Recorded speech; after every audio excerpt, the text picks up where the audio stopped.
So a BIT is a behavior intervention team, and a threat assessment team is very, very similar. What they do are interdisciplinary, multidisciplinary school areas that come together, and they try to assess information to determine whether or not there's a student of concern that warrants additional action on behalf of the institution. They're basically a threat mitigation effort, and it's an attempt by the institutions not to be reactive in situations, but be more proactive. So behavior intervention team, BITs, or TATs, threat assessment teams, they're basically synonymous. They're not any different. But what happens when people use the term threat assessment team, it indicates that a threat is already imminent, that there is a threat that's been identified. Versus behavior intervention teams that look at purely concerning behavior. So it's not we're looking for the threat, and if a threat doesn't exist, we just let it go. We're looking for concerning behavior that at some point, if not addressed, it could become a potential threat to the institution. So again, they're synonymous, and they are proactive mitigation efforts on behalf of the institution to address concerning behaviors. The BITAT became a national best practice on college and university campuses following the tragic shootings at Virginia Tech University in 2007. The investigation that followed the shooting revealed that many employees at Virginia Tech were aware of concerning behavior, but no one was sharing information. BITAT procedures bring this information to a multidisciplinary team for assessment and intervention in hopes of assisting individuals before tragedies occur. Whenever teams are considering implementation of a BITAT, they really should consider what I refer to as LAMPs.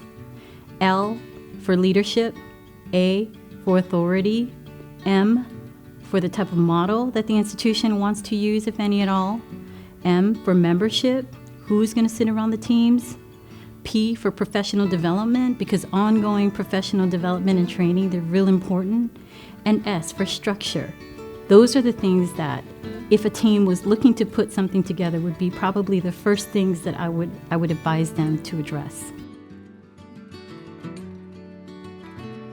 No, actually all BITATs are not using the same model. There are a lot of models out there ever since, the Virginia Tech. Virginia Tech actually is a model in and of itself. For example, Echo Alpha, which is the University of Hawaii West Oahu BIT team, we use a hybrid model, and the hybrid model is the National Behavior Intervention Team Association, NBITA, part of that model, and then we also use the Delworth model, also known as the Assessment, Intervention, and Student Problems model. So the AISP and the NBITA model are the two models that we use, and we've hybrided that. So institutions can read and do research on all kinds of models that are out there, Salem-Keiser, Virginia Tech, the NTAC, SSI, Secret Service Initiative models. What the BIT chooses or what the team chooses to inevitably use should be something that works for them. It shouldn't just be a one-size-fits-all. So there isn't just one model. There's all kinds of different models and ways that you can use things that are already created. When we're looking at possible concerns that are coming in, the team looks at what needs to be mitigated. And we know that safety is really important for all of our campuses. And when we are able to approach a situation from a perspective of prevention, we're able to reduce the costs that can be associated with something that actually occurs, and we're trying to be reactive in our response. Another piece that we want to keep in mind, because we're focusing on prevention as opposed to reacting to situations that might occur, we're able to connect the individuals involved with appropriate resources and supportive measures that they may not have otherwise had. Well, first we have to look at interests and who's interested in supporting the goals of the BIT team, and also looking at dynamics of the team, looking at the right fit for the team, and really looking at who's going to be supportive of the decision as a group, as a whole. And so how do we support one another? It's okay to agree to disagree, but really looking at who's going to support our campus and our community in keeping us safe.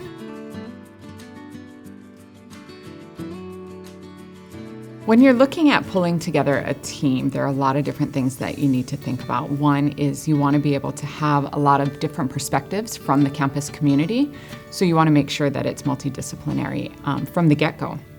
On top of that, it's a huge time commitment to be able to participate in these process and these case assessments and the planning and the response that is involved. So you want to make sure that the individuals that are on your team are committed to it, and they're committed to keeping the campus safe. And that means a lot of time on top of what we're already doing. Another thing to think about is having a requirement for participation. 80% of the meetings are attended by the individuals. Looking at how you're going to put forth recommendations, having a quorum for those decisions. And on top of that, you want to make sure that you have training requirements, because that's critical to make sure that you stay in line with best practices and that you guys are on the right page. Wow, that's a loaded question. The team chair is the leader, obviously, but it's not just the leader to set agenda and run meetings. The team chair has to be very well versed in team dynamics, which means if your team falls apart, it's because you failed to put them together and build that team. So the team chair is the person who gauges personality issues, gauges team development and stages of team development, looks at the landscape and trends in threat assessment on the national and international levels, so they're the person who remains on the front end all the time of even their team members, because they're the ones who are going to suggest required and mandatory trainings or trend issues that the team needs to know about to keep the team fresh and updated and very well trained. So that person really should be a leader, should be a colleague, should be a coworker that respects the team dynamic and is the one who's the most trained on each of the teams.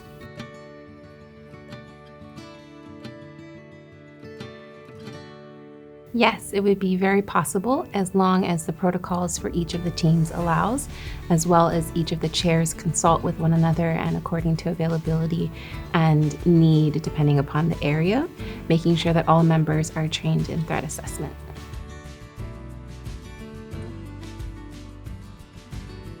Law enforcement serves an important role in our communities, but not every incident of concerning behavior rises to the level of criminal activity.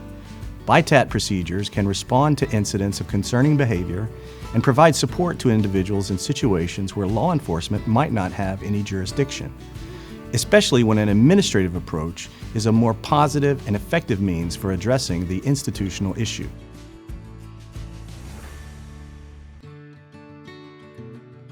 When we look at sharing information, teams are going to share information on a need-to-know basis. We don't want to send information out there that could cause undue harm or panic among people within our campus community. So again, we focus on the need to know, and we also have to pay attention to FERPA. FERPA is a need to know basis, and so we don't just freely share information to protect the confidentiality of all those involved. If and when the time comes that we need to get more people involved, we will start with the least amount of people and then add as the assessment goes on, as is needed to address and mitigate the threat to the campus.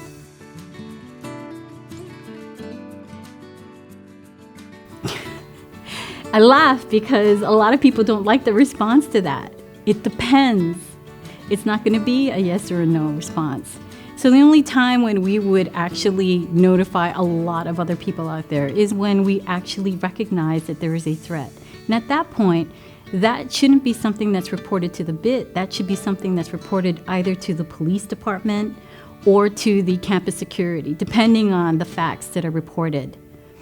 The behavior intervention team, we collect information in its early stages, and we try to successfully and safely intervene. And that may mean not letting everybody know about what's going on, just very few people who are very, very intertwined in the actual issue. For example, current faculty members or individuals who reported to the behavior intervention team some of the behaviors that were concerning that they reported, things like that. So we might, in some cases, tell people, but there is no obligation to tell everybody about everything. As a matter of fact, we're subject to FERPA, Family Educational Rights and Privacy Act, and unless there's a legitimate educational purpose, we really can't disclose that information at times.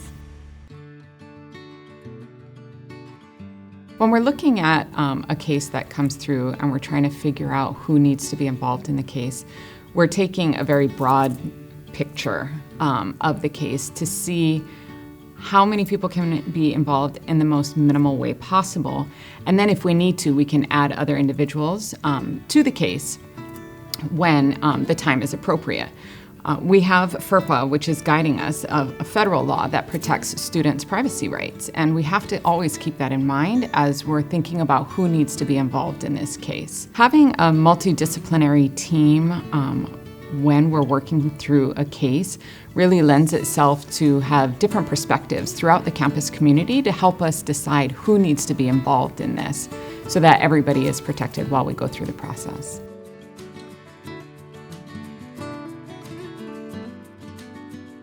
When we're looking at addressing behaviors, there are a lot of different procedures that are going to guide how we approach a situation.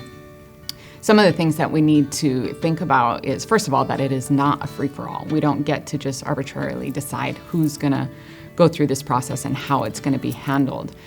Again, we have FERPA that is guiding us, so protecting the students' privacy is going to be very important. But we also have to look at other policies and procedures that are going to guide how we react to something or how we respond to a situation. There are some situations that are out of our control that could pertain to an emergency situation, and it's non-negotiable, and we have to just follow those procedures. And then there's other times when we can be a little more flexible in how we respond. It's really a case-by-case basis, and by taking a broad perspective and looking at it from an individual lens, we're able to better approach the situation. Never. The goal of the BITAT is to help preserve safe campus communities by responding to concerning behavior before it rises to the level of an emergency situation. Once an emergency occurs, such as an active shooter on campus or a credible bomb threat, it is best to contact your campus security and local law enforcement. BITAT is not equipped to handle those situations, but can review the case once the emergency situation has been resolved to determine if it can provide support to those involved.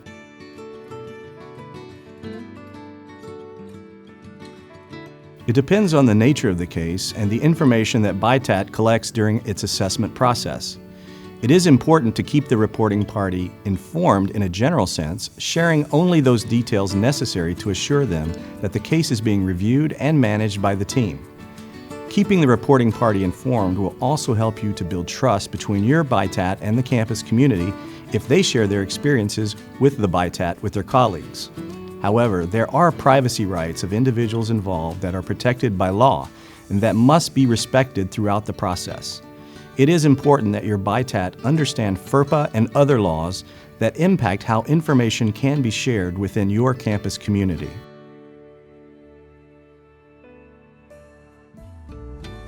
I think that takes time. I think it takes creating a sense of community and building Pilina amongst our students, faculty, and staff. And Pilina building takes time. It's about building relationships, building trust.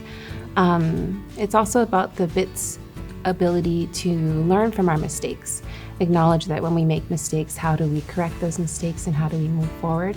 But it's really about building a sense of community, and community building is hard work, but good work. It's about creating one great experience after another and showing our campus that we care about our faculty, staff, and students and keeping our community safe.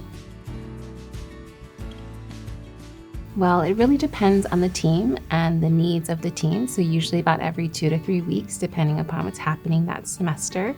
But it's also being mindful of the time that we have and using our time to do things like professional development, to have growth for the group, so we're constantly learning and growing together. The national best practice is for your BITAT to review cases involving both students and employees.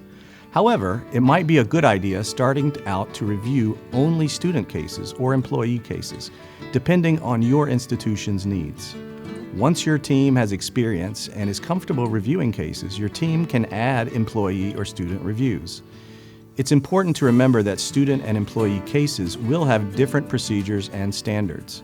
For example, your team may employ student-funded mental health services that are not available to employees. Also, employees are often protected by union contracts that require specific procedures for employees.